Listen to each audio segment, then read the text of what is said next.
reports it October 8th at 09 with antique third-rate pop music and occasional IDs.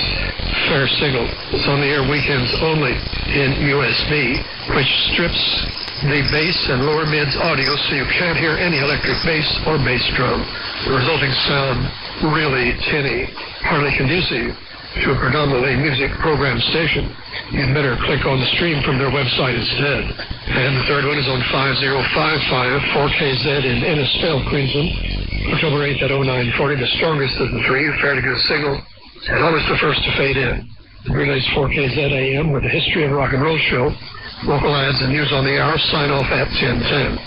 Next in the alphabet and also from Rob Wagner, Bangladesh on 4750, October 8th at 1945 in Bangladesh, South Asia, but commentaries. ID at 1955 and sign off 1958. He says a strong signal and great to hear the audio was so clean and pure after many months of distorted transmissions and easily overpowered co-channel Voice of Indonesia, which is actually 50 hertz low. He reports it October 8th at 2000 in French with news, a weak signal after Bangladesh signed off, and slight interference from the low-powered Chinese on the same frequency. You may find it more difficult to hear Brazilian radio stations. Mike Terry forwards an item from the radioreporter.org blog, October 16th. The economic crisis triggered by the pandemic, over 600 killed people have died in Brazil, has brought many broadcasters to their knees. They have asked to reduce their transmission power in order to cut operating costs. So the Ministry of Comms has allowed radio and TV broadcasters to reduce authorized watts by up to 30% for 6 months, at times when the audience is less busy.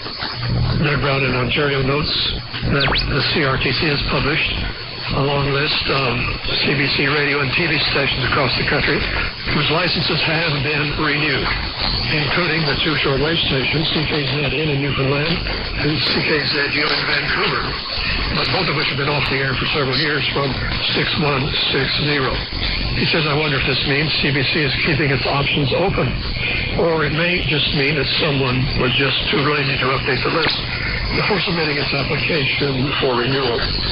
Apollo Silomar State Beach, California. Ron Howard says on 6200, Voice of Jinling, China, is off the air October 20th. They're clearly silent at 1303. In the past, they started about 1230. Which are well-known double side-on. So now I'm only hearing Xinjiang PBS Tibet on 6200 with no QRM. And that's parallel to 4920 and 6130. On 4940, the mysterious Michael missionaries in Colombia were both heard October 14th at 0627. They usually at least get a carrier and some audio overnight, but others heard them the next night. However, on October 20th, I had a 20/9 open carrier on 4940 until 0602 UT. It seemed to be too strong for my Cal Montana, but there's no sign of that signal underneath it. Possibly they were testing a power increase. Also, it was too strong for VOA from Africa, because you cannot trust Radio Havana, Cuba, to be honest about Cuban affairs, let alone American. Check out the other side.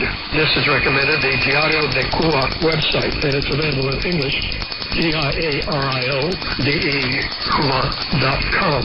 A recent story was headlined, Growing Old in Cuba is like a living hell. Some Ethiopian frequencies had been missing. On October 19th at 1425, Ron Howard checked the new intruding frequency of the Radio Ethiopia Home Service 7110, and there it was on the air as usual.